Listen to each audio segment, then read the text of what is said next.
Bonjour, bienvenue dans cette leçon sur Microsoft Access. Aujourd'hui, nous allons créer ensemble une application de gestion de la relation client. Tout d'abord, Access, c'est quoi? C'est un logiciel de base de données relationnelle. Contrairement à Excel, vous devez d'abord enregistrer votre fichier avant de commencer à créer vos objets. C'est quoi les objets? C'est les tables, c'est les requêtes, les formulaires, les états, les macros, etc. Donc ça, c'est tous ces objets-là, c'est ce qu'on appelle, voilà, tous ces éléments que je viens de citer, c'est ce qu'on appelle les objets. Donc, lorsqu'on lance Access, nous arrivons sur cette fenêtre. Nous avons la possibilité de créer une base de données vide ou bien d'utiliser les nombreux modèles prêts à l'emploi qui sont proposés. En ce qui nous concerne, pour bien apprendre les bases, nous allons partir d'une base de données vide. Donc, pour créer une base de données, comme on l'a dit tantôt, il faut, contrairement aux autres logiciels, créer d'abord sa base de données. Créer d'abord son fichier pour pouvoir ensuite créer les objets. Donc, ce que je vais faire pour créer une base de données, je clique une fois sur base de données vide.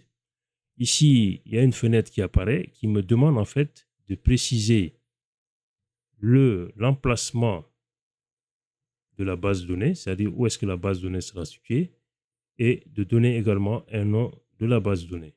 Donc ici, pour l'emplacement, je vais cliquer sur l'icône.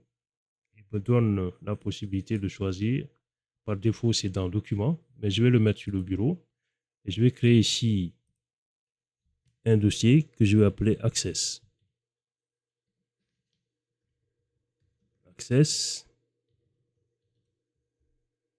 Je valide en cliquant à côté, je double-clique pour l'ouvrir. Et le nom, vous voyez ici, l'extension c'est ACCDB, pour Access Database. Nous allons l'appeler GRC comme gestion de la relation client. Voilà, donc dans le dossier Access. Et je fais OK. Et maintenant, à partir de là, j'ai précisé l'emplacement et j'ai donné le nom. Je peux maintenant créer ma base de données.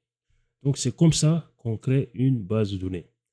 Donc, une fois qu'on a créé la base de données, nous arrivons dans l'interface vide de la base de données.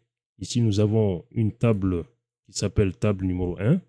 Donc, par défaut, Access crée une table et ouvre la table, automatiquement la table. Donc, vous arrivez maintenant ici dans l'interface d'Access. À gauche, vous verrez les objets que nous allons créer au fur et à mesure. OK? Voilà, donc ça, c'était les préalables. Comment créer une base de données Access. Merci d'avoir suivi cette leçon. Dans la prochaine leçon, nous allons voir comment créer la table client. Merci et à très bientôt.